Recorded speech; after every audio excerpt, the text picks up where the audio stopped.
Welcome back, and we are looking at the crude oil prices and its impact on various asset classes that we've seen today. The geopolitical tensions in the Middle East and a rapid rise in crude oil prices forced the bulls to run for cover on the Dalal Street.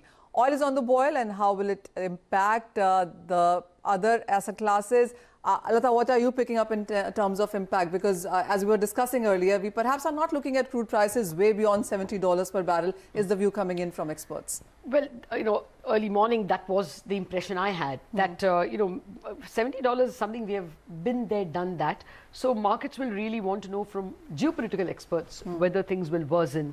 But there was an outsized reaction in the stock markets of 2% in the big index and 2.6% in the bank market, bank index, Bank Nifty, which was actually responding to the yield market, where, the debt market, where yields have all gone up by 5 basis points almost across the curve for, 5-year, 10-year, for various price points or tenor points. So let's get an economist in to check out, whether Indian macros really are seriously disturbed. Soumya Kanti Ghosh, the Group Chief Economic Advisor at State Bank of India, has joined us.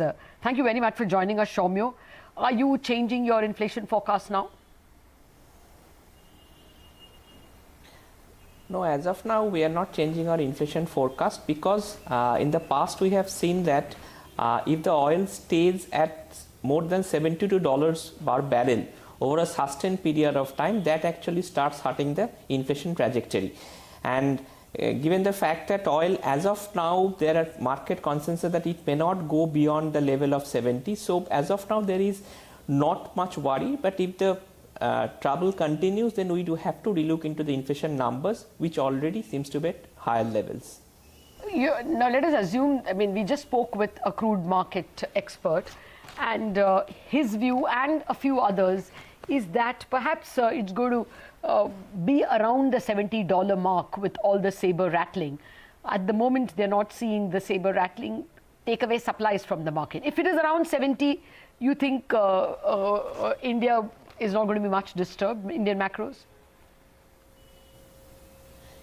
Yeah, I think that is true, Latha, what you are saying, but just a small estimate of the numbers, which basically is that for every $10 increase in barrel, the fiscal is impacted by around 8 basis points. If we actually go and cut the excise rate by say 1 rupee, the current account deficit by 27 basis points, the inflation by 30 basis points if it stays considerably for a longer period of time, and growth by 16 basis points. So from that point of view, given the fact that oil has moved from below 65 to 70, there will be obviously some impact on current account deficit and possibly growth, which is already weak. But my sense, and the other thing is that in a situation when actually oil prices go up, the central bank becomes wary of actually cutting rates. So that could be one of the factors which also we need to watch out for in the forthcoming RBI policies.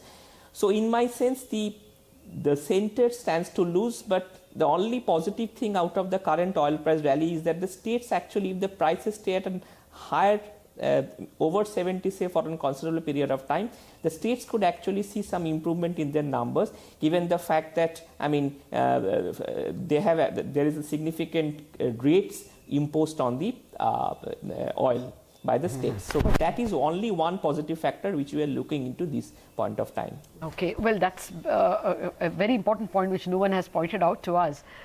It is the states which charge GST rates on crude. It's not a central subject. It's not part of GST.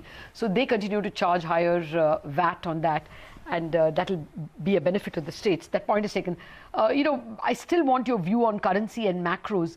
But Soumya, we spoke with Hitendra Dave of HSBC India earlier today, and here's his view on what the crude concerns can do to trade deficit and current account deficit, and therefore to the currency. Here's what he had to say, and we are coming back to you.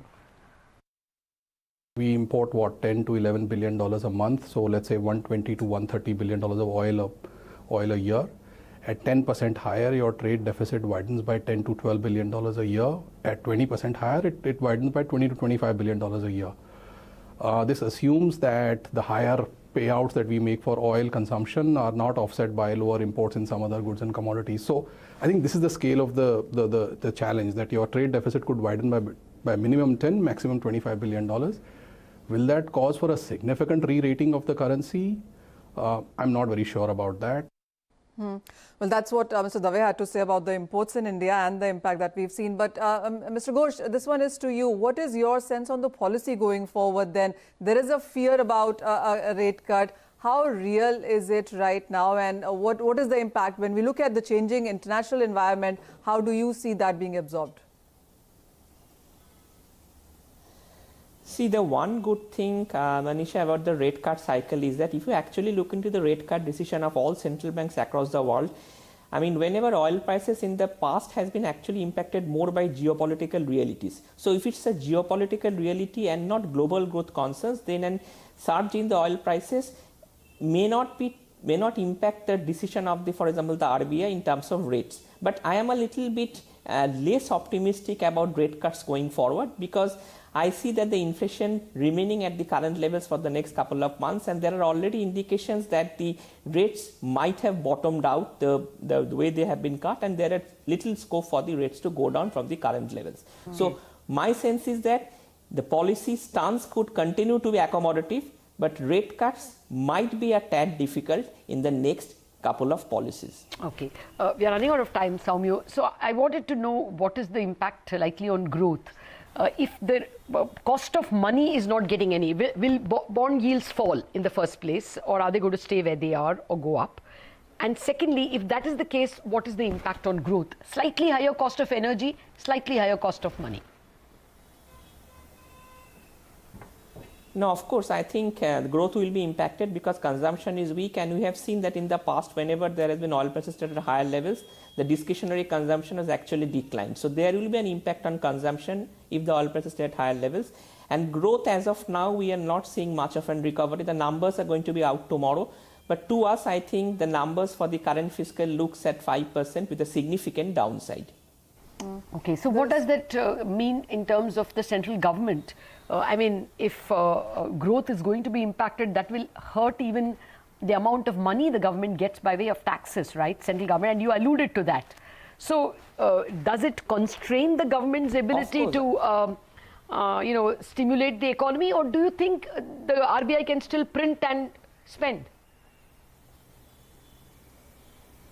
No, I don't think the RBI, I think monetary policy has limits, and I don't think RBI cutting rates will make much of a fundamental No, RBI can still print. No, it can do OMOs. And just a small number, I think the center is all.